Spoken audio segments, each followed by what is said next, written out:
உன் விசுவாசம் ஒளிந்து போகாதபடி நிலைத்திரு. அல்லேலூயா.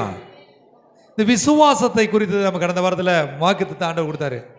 என்ன வாக்குத்தத்தம் நமக்கு? உன் விசுவாசம் உன்னை ரட்சித்தது, சமாதானத்தில் போ. ஆனால் இன்றைக்கு ஆண்டவர் கொடுத்துற வார்த்தை என்னது? உன் விசுவாசம் ஒளிந்து போகாதபடி நிலைத்திரு. இந்த ஃபெய்த்துடைய ஒரு கான்செப்ட் என்ன தெரியுமா? எப்படியாவது நம்ம அதில் விலகி போகணும் தான் பொல்லாத விருப்பமே. ஆனால் தேவ திட்டம் நீங்கள் நிலைத்திருப்பது. நிலைத்திருக்கிற அனுபவத்தோடு தேவனை நாம் ஆராதிப்போம். இந்த நாளின் வார்த்தை என்ன சொல்லுங்க? என் விசுவாசத்தில் நான் நிலைத்திருப்பேன். ஹல்லேலூயா. எது வரைக்கும் நிலைத்திருப்போம் தெரியுமா? எது வரைக்கும் நிலைத்திருக்கணும் விசுவாசத்தில்? கிறிஸ்து வரும் அளவும் நாம் நிலைத்திருக்க வேண்டும். வாசிக்க எடுத்துக்கொள்வோம். லூக்கா 22ஆம் அதிகாரம் 31ஆம் வசனம்.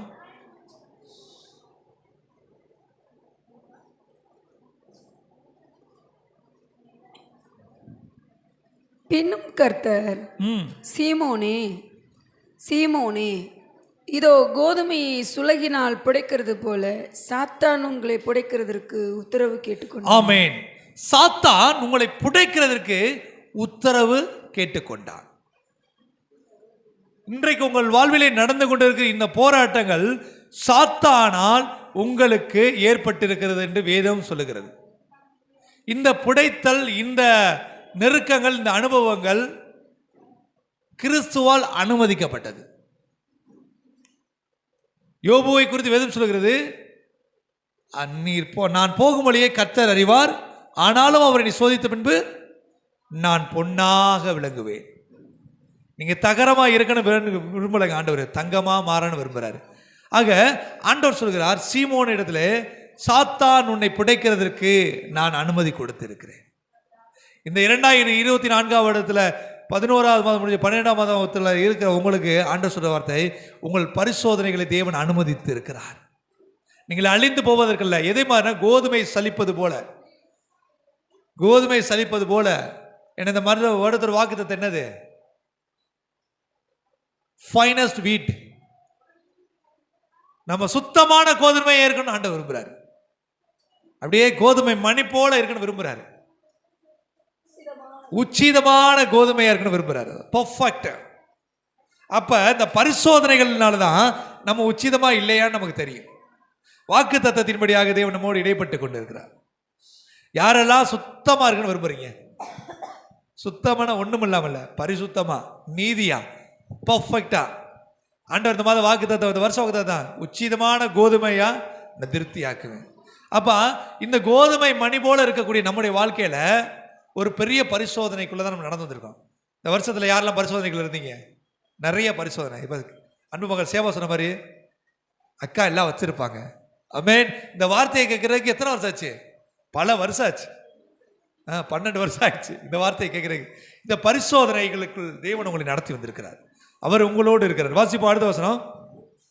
நானும் உன் விசுவாசம் ஒளிந்து போகாதபடிக்கு, நானோ உன் விசுவாசம் ஒளிந்து போகாதபடிக்கு உனக்காக. இந்த புடைக்கிற நேரத்துல, இந்த சலிக்கிற நேரத்துல, இந்த நெருக்க நேரத்துல நமக்கு ஒரு பிரச்சனை வருமா? விசுவாசம் ஒளிந்து போகிற ஒரு சூழ்நிலை இருக்கும். ஆண்டவரை தானே நம்பி வந்தேன், ஆண்டவர் தானே எல்லாம் நினைச்சேன், எனக்கு மட்டும் ஏன் இந்த சோதனை நினைத்த ஒரு நாட்கள் நம்ம வாழ்க்கையில் இருக்கு. அது மறுக்க முடியாது. ஆண்டவருக்காக உண்மையா வாழ்ந்தேன், ஆண்டவருக்காக உண்மையா கொடுத்தேன், எனக்கு மட்டும் ஏன் சோதனை? அலையத்துக்கே போகாத நல்லா இருக்கிறான், தேவனை தேடுற நான் மட்டும் ஏன் இவ்வளவு கஷ்டப்படுறேன்? ஆண்டவர் சொல்றாரு, உன் விசுவாசம் ஒளிந்து போகாதபடி வாசிங்க, உனக்காக வேண்டிக் கொண்டேன். ஆமென். உனக்காக எனக்காக வேண்டிக் கொள்றாருமா தேவன். இவ்வளவு நாளா இதுல உண்மையா இருந்த, இந்த கடைசி நேரத்திலையும் உண்மையா இரு. ஏன்னா உன் விசுவாசத்துல விலகி போனதா இவ்வளவு போராட்டத்தை தேவன் பொல்லாத மூலம் உனக்கு அனுமதி கொடுத்திருக்கிறார். ஆனா ஆண்டவர் சொல்றாரு, அந்த அனுமதி கொடுத்த தெய்வமே சொல்றாரு, உனக்காக நான் வேண்டிக் கொள்றேன், நீ நிலைச்சிரு. நீ பெற்றுக்கொள்ளக்கூடிய ஒரு இடத்துக்கு வந்துட்ட. பந்தய பொருளை பெற்றுக்கொள்ள போறோம். அந்த வெற்றி நேரத்துக்குள்ள நம்ம வந்திருக்கிறோம். யாரெல்லாம் விசுவாசிக்கிறீங்க? வெற்றி நேரத்துக்குள்ள வந்திருக்கிறேன். ஆமென். இது வரைக்கும் உங்களை பரிசோதனைக்குள்ள நடத்துற தேவன் இப்ப வெற்றிக்குள்ள கொண்டு வந்திருக்கிறாரு. உங்களுடைய விசுவாசத்தில் நீங்க நிலை நிற்கணும்னு யாரு விரும்புறா? தேவனே விரும்புகிறாரு. விட்டுறாதப்பா, இவ்வளோ நாளாக நீ நம்பிக்கையோடு வந்து விட்டுறாத. ஏன்னா இப்போ உனக்கு ப்ரைஸ் கிடைக்க போகுது. அந்த கடைசி ஜெயிக்கிற நேரம் இருக்குல்ல, அந்த ரன்னிங் ரேஸில் ஓடும் போது பார்த்தீங்கன்னா கடைசி வெற்றி கொள்கிற நேரம் இருக்குல்ல, அப்போ உங்களுக்குள்ள சில பலவீனங்கள் வர்றதுக்கு வாய்ப்பு இருக்குது. யாராவது பக்கத்தில் வந்துடுவாங்களா, ஜெயிச்சிருவாங்களா, கவலைப்படாதீங்க. முன்னோக்கி போ, முன்னோக்கி ஓடிக்கிட்டே இரு. இது வரைக்கும் உன்னை நடத்திட்டு வந்த தேவன் நிச்சயமா உன்னை வெற்றியின் பாதையிலே உன்னை வெற்றி கொள்ளும் வரைக்கும் கைவிடாது இருப்பார். இயேசு சொல்றாரு, நான் உனக்காக வேண்டிக் கொள்ளுகிறேன். எதுக்காக வேண்டிக் கொள்றாரு? நம் விசுவாசம் நம்மிலிருந்து ஒளிந்து போகக்கூடாது. ஏன்னா தேவைகள் நிறைய இருக்கு, நெருக்கங்கள். கவலையே படாத, இதுவரைக்கும் நடத்திட்டு வந்தேன், இனிமேல் உன்னை கைவிடுவேனா? கைவிடவே மாட்டார். வாசிப்போம்.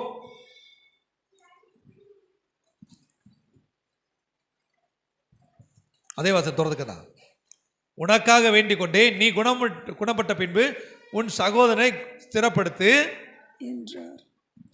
நானும் உன் விசுவாசம் ஒளிந்து போகாதபடிக்கு உனக்காக வேண்டிக் கொண்டேன். நீ குணப்பட்ட பின்பு உன் சகோதரரை ஸ்திரப்படுத்து என்றார். அல்லேலூயா. இந்த விசுவாசம் நிலைத்திருக்க வேண்டிய அவசியத்தை ஆண்டவர் நம்ம கற்றுக் கொடுக்கறேன். என்னமா, நாம் மட்டும் இல்ல, நம்மை அநேகருக்கு முன்பாக சாட்சியுள்ள ஒரு ஜீவியத்தில் ஆண்டவர் நடத்த போறாரு. எத்தனை பேருடைய வாழ்க்கையில உங்களுக்கு ஒரு முன்னுதாரணத்தை காட்டுவாங்க தெரியுமா?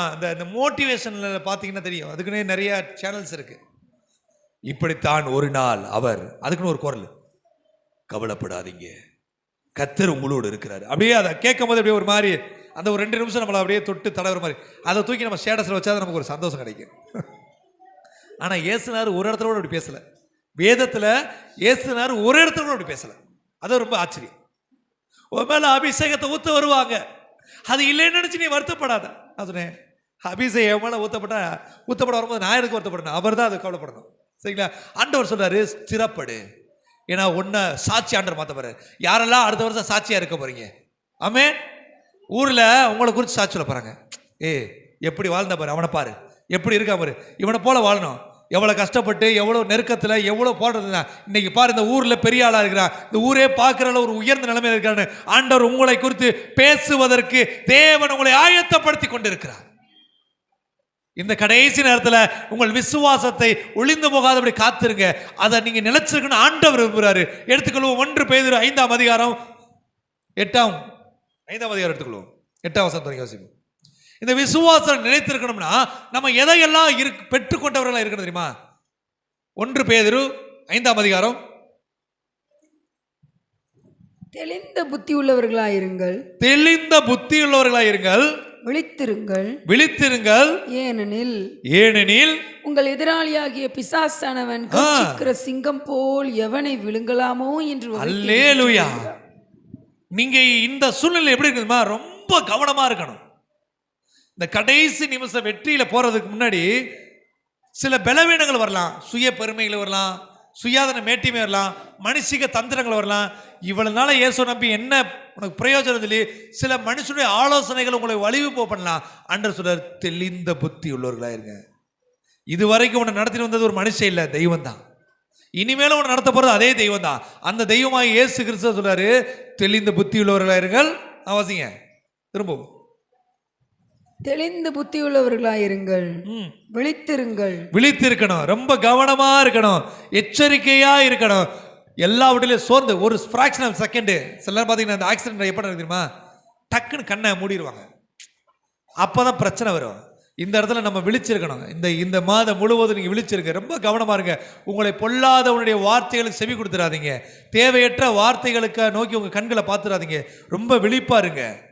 ஏன்னா மாய்மாலமான ஒரு சூழல் இப்போ நம்ம சுற்றிக்கிட்டு இருக்கு. வெற்றி அடைய போகிறோன்னு யாருக்கு தெரிஞ்சு போச்சு? இப்போ நம்ம ஜெயிக்க போகிறோன்னு யாருக்கு தெரிஞ்சு போச்சு? பொல்லாதவங்க தெரிஞ்சு போச்சு. இவங்கள நீ நம்ம ஒன்றும் செய்ய முடியாது.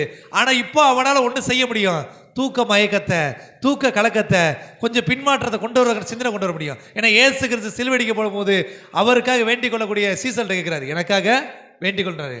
ஆனால் அவங்க என்ன செய்கிறாங்க? அவர்கள் நித்திரை மயக்கம் அடைந்தவர்களா இயேசு கண்டு எனக்காக 1 மணி நேரம் விழித்து ஜெபிக்க கூடாதா? இந்த வெற்றி கொள்ற கடைசி நேரம் தாங்க பெரிய போராட்டமே வரும். அப்போ இப்போ உங்களுக்கு நிறைய போராட்டம் யாருக்கெல்லாம் இருக்கு? கணக்கெல்லாம் இருக்கா?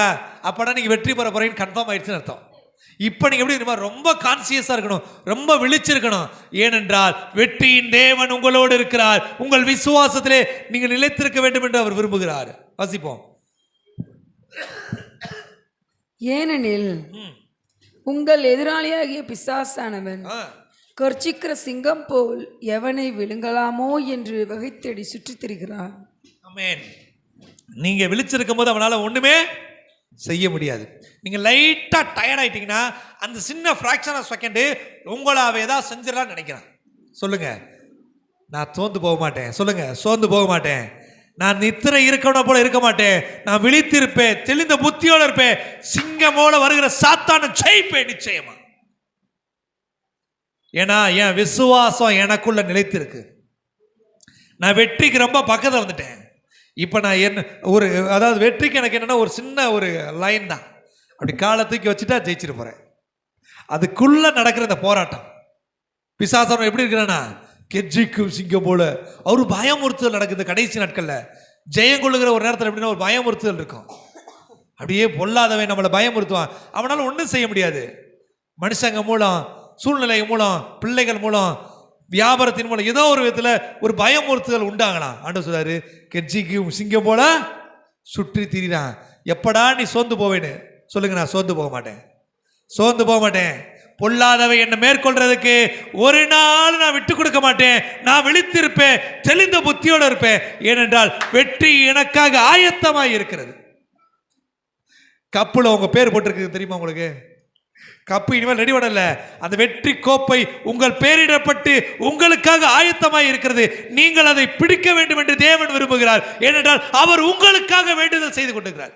என் பிள்ளை எப்படியா ஜெயிச்சிடணும், என் பிள்ளை எப்படியாவது அந்த கோட்டை தாண்டி அந்த வெற்றியை பிடிச்சிடணும், அந்த கப்பை என் மக பிள்ளை வாங்கிடணும் அப்படின்னு அவர் எதிர்பார்த்து காத்திருக்கிறார். இந்த பொல்லாதன்னு பயந்துடாதீங்க. வாசிப்போம் 1 தீமோத்தேயு 1:1. நம்முடைய வாழ்க்கையில கிறிஸ்து செய்ய நினைக்கிறது நிறைவேறும்னா நம்ம ரொம்ப கவனமா இருக்கணும். இன்றைக்கு ஆண்டவர் நம்மோடு இடைப்பட்டு கொண்டிருக்கிறார். அவருடைய திட்டங்கள் நிறைவேறுவதற்கு நாம் ஆயத்தம் உள்ளவர்களாக இருக்க வேண்டும். 1 தீமோத்தேயு 1:13. முன்னே நான் தூஷிக்கிறவனும் துன்பப்படுத்துகிறவனும் கொடுமை செய்கிறவனுமாய் இருந்தேன். ஆமென். நாம எப்படி இருந்தோம்னா முன்னாடி ஒரு வாழ்க்கை அப்படி இருந்துச்சு. உலகத்தால கரையுள்ள ஒரு மனுஷன், கேவலமான வார்த்தைகளை பேசுகிற ஒரு மனுஷன், தவறான வழிநடத்தல ஒரு மனுஷன். முன்னுதாரணம் நம்மளை மட்டும் யாருமே சொல்ல மாட்டாங்க. அவ்வளோ ஒரு மோசமான ஒரு மனுஷனை தான் நம்ம இருந்தோம். அப்படி இருந்த நம்மளைத்தான் ஆண்டவர் என்ன செய்றாரு? கழுவி சுத்திகரிச்சு பரிசுத்தம் பண்ணி இன்னைக்கு அவருடைய பிள்ளையா மாத்திருக்கிறார். யாரில் விசுவாசிக்கிறீங்க? ஆமென் சொல்லுங்க. முன்னாடி ரொம்ப பர்ஃபெக்டானவங்களா நீங்களா? இல்லைங்க. எங்க ஊர்லயே என்னத்தான் உதாரணம் சொல்லுவாங்க. நல்லவே யாரு இந்த சொல்லுவாங்க விளையாட்டா அன்னை வரண்டா செம்படுத்து கொடுக்குறோம். அந்த அளவு நல்லவங்க நம்மலாம், அவ்வளோ நல்லவங்க தான் நம்ம ஊருக்குள்ள. ஆனால் ஆண்டவர் இந்த வார்த்தை சொல்லுது, முன்னே நான் தூசிக்கிறவனாகும். பிறரை குறித்து அவதூறாக பேசிக்கிட்டு ஒரு வாழ்க்கை நம்ம வாழ்க்கை. நம்ம வாழ்க்கையே எங்கேயாவது கேவலம் பேசிக்கிட்டோன்னா அதில் நம்ம வாழ்க்கையை முன்னூறு வச்சு பேசுவாங்க. அவ்வளோ ஒரு கொடுமையான ஒரு வாழ்க்கையை தான் நம்ம வாழ்ந்துக்கிட்டோம். இந்த வசனத்தை வாசிப்ப திருப்பி. முன்னே நான் தூசிக்கிறவனும் துன்பப்படுத்துகிறவனும் கொடுமை செய்கிறவனுமாயிருந்தேன். அப்படி இருந்தும் நான் அறியாமல் அவ்விசுவாசத்தினாலே அப்படி செய்தபடினால். ஆண்டவர் சொல்றாரு, ஆண்டவர்கிட்ட நம்மளோட கன்ஃபஸ் பண்ணு, ஆண்டவரே அதெல்லாம் செஞ்சேன், ஆனால் உண்மை அறியாமல் இருந்த போது அதெல்லாம் செஞ்சேன். யாரெல்லாம் விசுவாசிக்கிறீங்க? அவர் அறியாமல் இருக்கும்போது தவறெல்லாம் செஞ்சான். அவர் அறிஞ்ச பிறகு செய்றீங்களா? இப்பயும் செய்றீங்களா? இல்லை, அறியாமல் இருக்கும் போது நான் அப்படி செய்தேன். செல்ஃப் கன்ஃபஸ்மெண்ட் நம்ம உறுதியான, நான் செஞ்சதெல்லாம் உண்மைதான். என்ன முதல் ரொம்ப முக்கியம், அந்த பாவத்தை அறிக்கை செய்கிறது ரொம்ப முக்கியம். நான் பிறப்பிலே நீதிமானுங்க அப்படி இருந்தீங்கன்னா உங்களுக்குலாம் ஆலய தேவையில்லை. அப்படிப்பட்டவங்களுக்கு தேவனே தேவையில்லை. வேதம் சொல்லுகிறது, பிணையாளிக்கு வைத்தியனை வேண்டியதில்லாமல் சுகமுள்ளவனுக்கு வைத்தியம் தேவையில்லை. நான் பிறப்பிலே நீதிமான், உனக்கு இயேசு தேவையில்லை, பரலோகம் தேவையில்லை, போயிரு. இங்கே பவுல் சொல்லுகிறார், பாவிகளில் பிரதான பாவி நான். அதை ஒரு செல்ஃப் கன்ஃபஸ்மெண்ட் கொடுக்குறாரு. எதனால அப்படி செஞ்சேன்? அறியாமையினால, என்னுடைய நெருக்கத்தினால, என்னுடைய சூழ்நிலை நிமித்தமா நான் அப்படி நடந்துக்கிட்டேன். வாசிப்போம் அடுத்த வசனம். நம்முடைய கர்த்தரின் கிருபை கிறிஸ்து இயேசுவின் மேலுள்ள விசுவாசத்தோடும் அன்போடும் கூட என்னிடத்தில் பரிபூர்ணமாய் பெருகிற்று. ஆமென். அவருக்குள்ள இருந்த அன்பு, அவர் மேல வச்சிருந்த விசுவாசம் என்ன ஆயிடுச்சா? ஒரு புதிய ஜீவியத்துக்குள்ள கொண்டு வந்துருச்சு. ஏன்னா நான் முன்னாடிலாம் வேடிக்கை பார்க்கறதா இருந்தேன், இப்போ என்ன ஆயிட்டேன் தெரியுமா? அந்த ஓட்டத்தில் ஓடி ஜெயிக்கிறவன வந்திருக்கிறேன். என் வாழ்க்கையில் இது வரைக்கும் வேடிக்கை பார்த்து எல்லாரையும் பார்த்து அவங்க மட்டும் பாருங்களேன் ஏங்கி கொண்டு உங்கள் கண்கள், இன்றைக்கு வெற்றியாளனாய் தேவன் உங்களை மாற்றியிருக்கிறார். உங்களை பார்த்து உலகம் ஆச்சரியப்பட போது இவன் தானா அப்படி சொல்லி கேட்கக்கூடிய நாட்கள் ஆண்டவர் உங்களை கொண்டு வந்திருக்கிறாரு. இந்த கடைசி நேரத்தில் ஆண்டவர் உங்களுக்காக ஒரு வேண்டுதல் வைக்கிறார். என்ன வேண்டுதல் சொல்லுங்க? விசுவாசத்தில் என் பிள்ளை நிலைச்சிருக்கணும், தோத்து மட்டும் போயிடக்கூடாது. அந்த பிள்ளை ஜெயிக்க போது, அந்த வெற்றி கோப்பையை பிடிக்க போது அதில் மட்டும் என் பிள்ளை விளையிடக்கூடாது. கடைசி நேரத்தில் ஐயோ என்னால் முடியலன்னு சொல்லி பின்வாங்கிறாதீங்க. ஏனென்றால் உங்கள் விசுவாசத்தில் நீங்கள் ஜெயம் கொள்ள வேண்டும் என்று தேவன் விரும்புகிறார். ஹல்லேலூயா. வாசிக்க கேட்போம். யோபு 2ஆம் அதிகாரம் 3ஆம் வசனம். இந்த விசுவாசத்தின் வாழ்க்கையில நெருக்கமான சூழ்நிலை மத்தியில நீங்கள் எப்படிப்பட்டவர்களா இருந்தீர் என்று தேவன் உங்களை குறித்து சாட்சி கொடுக்கிறார். நமக்கு வேணுங்கிற சாட்சி எங்கிருந்து வரணும் தெரியுமா? ஒரு மனுஷன் வரக்கூட தேவன் என்று சொல்லணும். இன்றைக்கு ஆலயம் உங்களை குறித்து சாட்சி சொல்லுது. நீங்கள் உண்மை உள்ளவர்கள், நீங்கள் சத்தியம் உள்ளவர்கள், தேவனுக்கு முன்பாக சாட்சி உள்ளவர்கள் என்று ஆலயத்திலிருந்து கர்த்தருடைய ஊழியக்காரனாக நான் சாட்சி கொடுக்கிறேன். வாசிப்போம். யோபு 2ஆம் அதிகாரம் 3ஆம் வசனம். அப்பொழுது கர்த்தர் சாத்தானை நோக்கி, நீ என் தாசனாகிய யோபு. ஆண்டவர் சொன்ன சாத்தானை பத்தி, என் தாசனாகிய யோபுவின் மேல் நீ கவனம் வைத்தாயோ, உத்தமனும் சன்மார்க்கனும் தேவனுக்கு பயந்து பொல்லாப்புக்கு விலகுறவனுமான மனுஷனாகிய அவனை போல் பூமியில் ஒருவனும் இல்லை. முகாந்திரம் இல்லாமல் அவனை நிர்மூலமாக்கும்படி நீ என்னை ஏவின போதிலும் அவன் இன்னும் என் உத்தமத்திலே தன் உத்தமத்திலே உறுதியாய் நிற்கிறான். எங்க பாருங்க, முகாந்திரமே இல்லை, ஆனாலும் ஆண்டவர்கிட்ட போய் நிற்கிறானே. உண்மை சும்மாவா தேடுறான்? நீங்க கொடுக்குறீங்க. இல்லடா அவன் உண்மையிலே நல்லவன்டா, உண்மையே பரிசுத்தமானவன்டா, உண்மையாவே தேவனுக்கு பயப்படுறவன்டா. இல்லவே இல்லை, அதெல்லாம் கிடையாது. நீங்க ஆசீர்வச்சனால இருக்கீங்க. சரி, நீ இவ்வளவு சொன்னேல. ஆக இந்த பரிசோதனைக்குள்ள தேவனை நம்மளை அனுமதிக்கிறாரு. ஏனால் நாம் கோதுமை மணியை போல புடமிட்டு நாம் அதனாலே தேவனுடைய பிள்ளைகள் என்று காண்பிக்க வேண்டும் என்று தேவனை அனுமதிக்கிறாரு. யாரெல்லாம் நம்புறீங்க உங்க வாழ்க்கையில் ஏற்பட்ட பரிசோதனைக்கு தேவனுடைய அனுமதி இருந்துச்சுன்னு? தேவ அனுமதி இல்லாம உங்க தலை மசரை கூட பிசாசா தொட முடியாதுங்க. நீங்க நினைக்கலாம் பிசாசு என்ன தொட்டுட்டா, தொடவே முடியாது. ஏனென்றால் கர்த்தர் உங்களை அந்த அனுமதி கொடுத்திருக்கணும். முகாந்திரம் இல்லாமல் ஒரு காரியம் இல்லை. ஆனாலும் பொல்லாதவன் உங்களிடத்தில் வந்து தேவன் உங்களை அழிக்கும்படி, உங்களை தேவனுக்கு விலகி போகும்படி தேவனிடத்தில் உத்தரவு பெற்றுக் கொண்டான். ஆனா ஆண்டவர் சொல்றாரு, எந்த சூழ்நிலை என் பிள்ளை அவன் உத்தமத்திலே நிலைத்திருந்தான். ஆமென். நீங்க உத்தமத்தில் நிலைத்திருக்கிறீங்களே, அதுக்கு சபைதான் சாட்சி. அல்லேலூயா. அந்த வசனத்தை வாசிங்க, பிற்பகுதி மட்டும் வாசிங்க. அப்பொழுது கர்த்தர், பிற்பகுதி மட்டும், அவன் தன் உத்தமத்தில் பயந்து பொல்லாப்புக்கு விலகுமான மனுஷனாகிய அவனை போல பூமியில் ஒருவனும் இல்லை. முகாந்திரம் இல்லாமல் அவனை நிர்மூலமாக்கும்படி நீ என்னை ஏவின போதிலும் அவன் இன்னும் தன் உத்தமத்திலே உறுதியாய் நிற்கிறான். ஆமென். சொல்லுங்க, ஆண்டவரே நான் இன்னும் நீர் எனக்கு தந்த உத்தமத்திலே நிலைத்திருப்பேன்.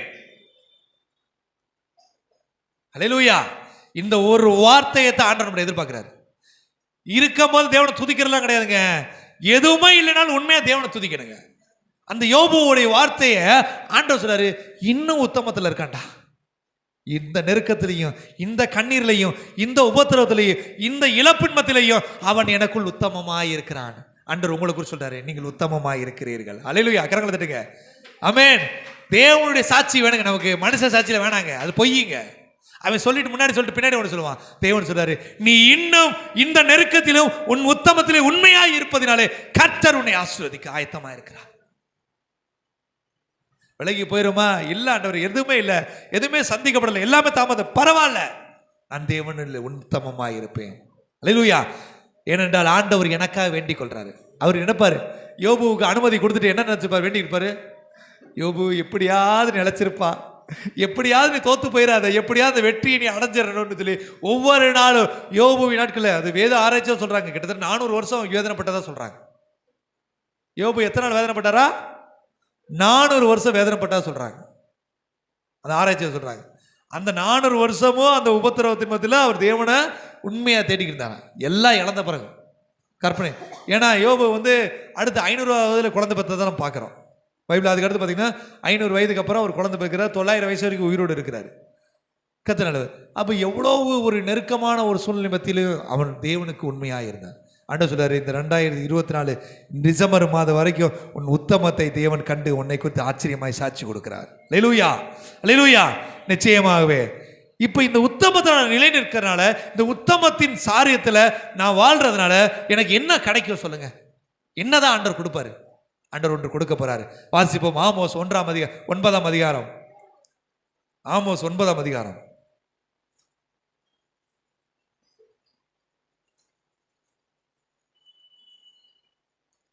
அல்லேலூயா. எடுத்துக்கொள்ளுங்க. ஆமோஸ் 9ஆம் அதிகாரம்.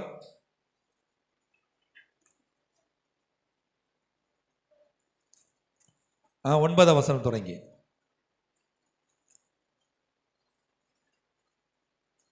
வாசிங்க.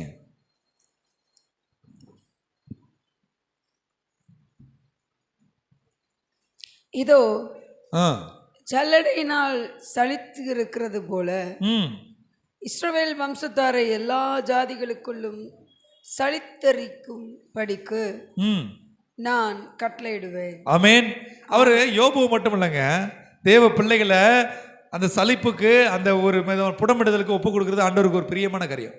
எப்பையெல்லாம் உங்களை ஒரு பெரிய மேன்மைக்குள்ள கொண்டு போகிறாரோ அதுக்கு முன்னாடி உங்களுக்கு என்ன நினைக்குதுமா? ஒரு சலித்திருக்கிற ஒரு அனுபவம் இருக்கும்.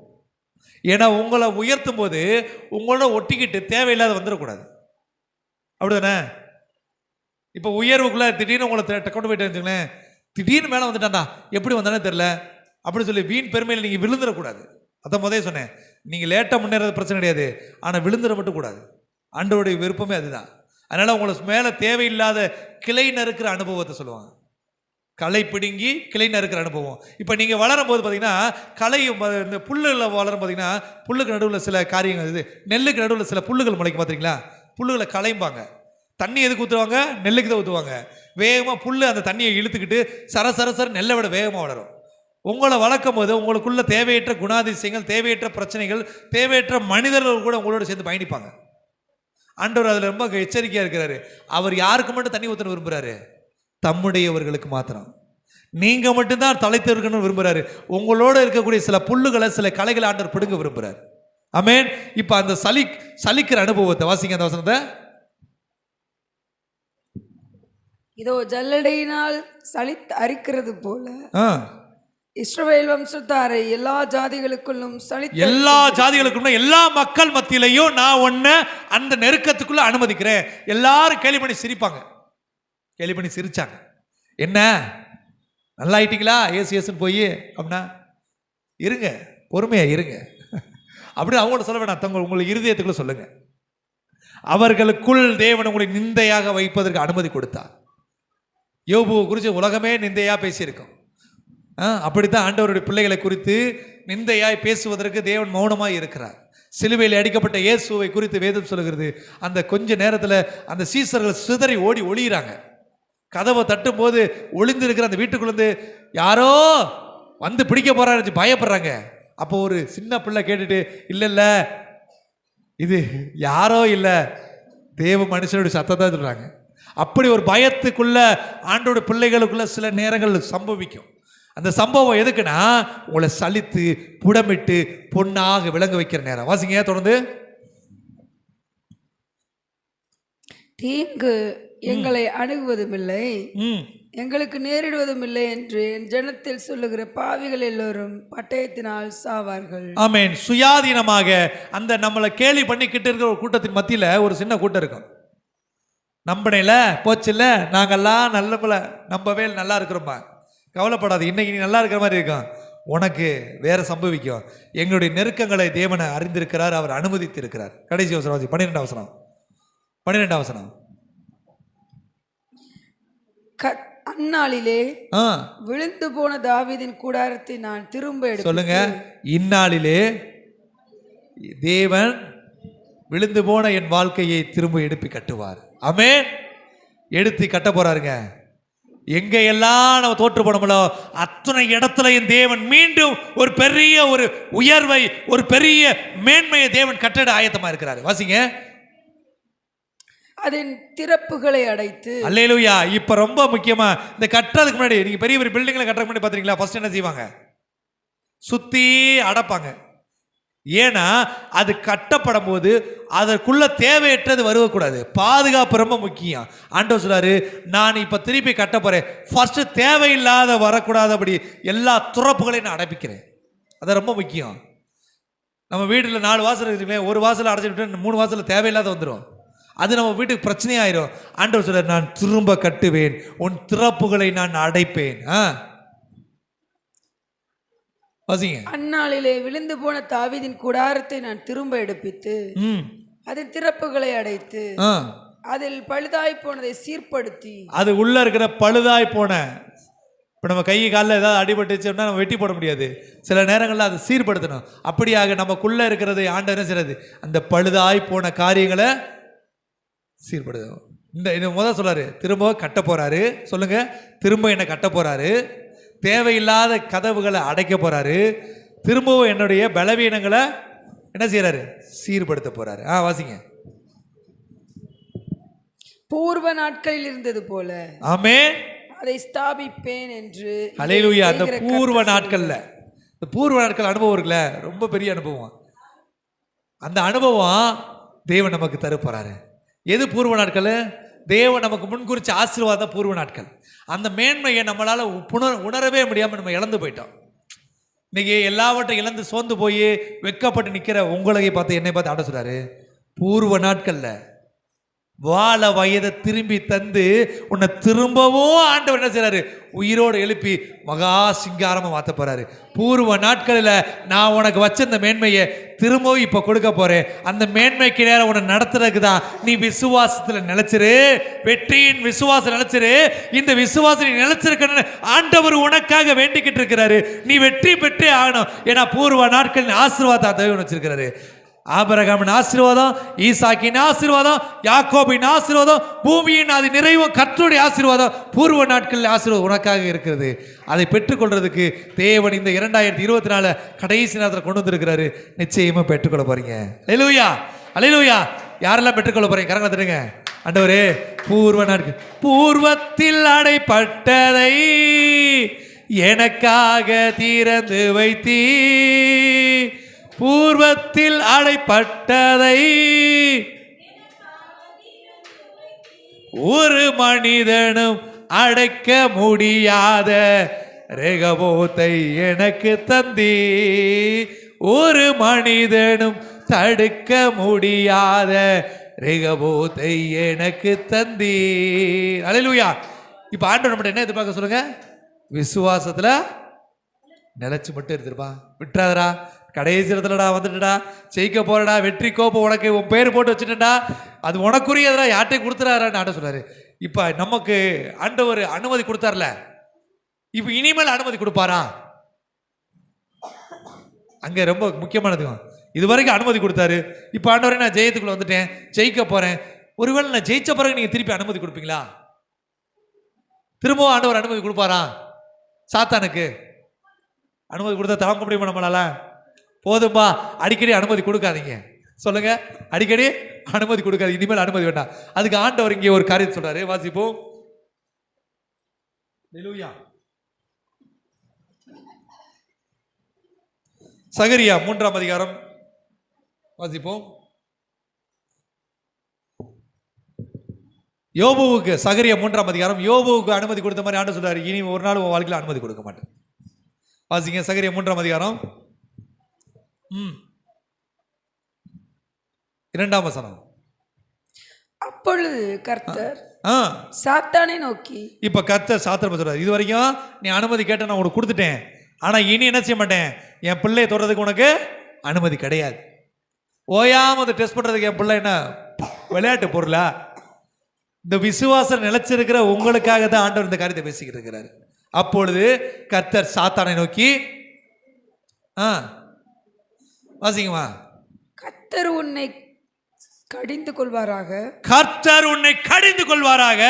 சாத்தானே, சாத்தானே, எருசலேமை தெரிந்து கொண்ட கர்த்தர் உன்னை கடிந்து கொள்வாராக.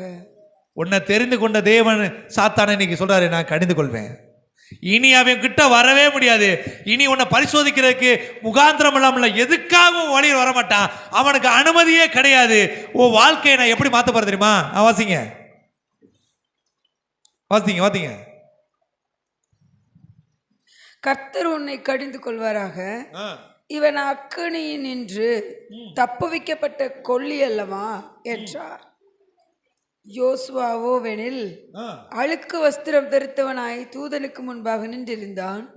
அவர் தமக்கு முன்பாக இருக்கிறவர்களை நோக்கி, இவன் மேல் இருக்கிற அழுக்கு வஸ்திரங்களை களைந்து போடுங்கள். இந்த பரிசோதனையில ரொம்ப வஸ்திரம் அழுக்காயிருச்சு, உன் வாழ்க்கை ரொம்ப அழுக்காயிருச்சு, உருண்டு பிறண்டு கண்ணீர் வெடிச்சு கதறி நீ வாழ்ந்த வாழ்க்கையில இந்த வஸ்திரம் எல்லாம் அழுக்காயிருச்சு. இப்ப ஆண்டவர் உன்னை பார்த்து சாத்தான என்ன சொல்றாரு?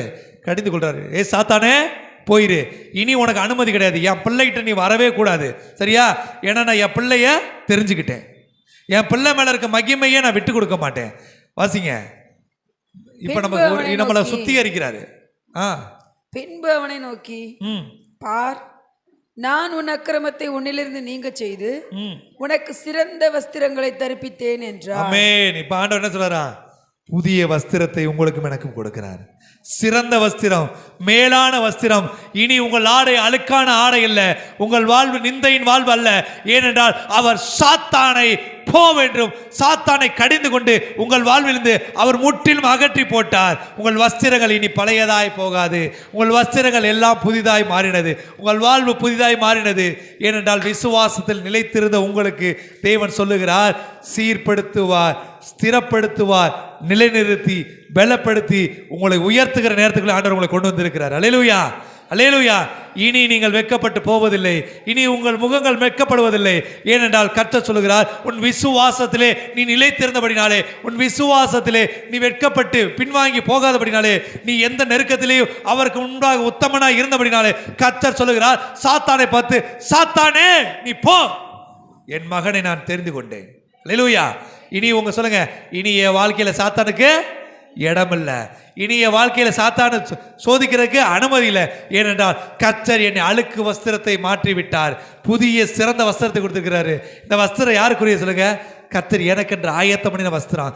இனி என் மேல இருக்கக்கூடிய அடையாளம் கர்த்தருடைய அடையாளம். அல்லேலூயா. அப்படி எழுந்திருப்போமா? அல்லேலூயா.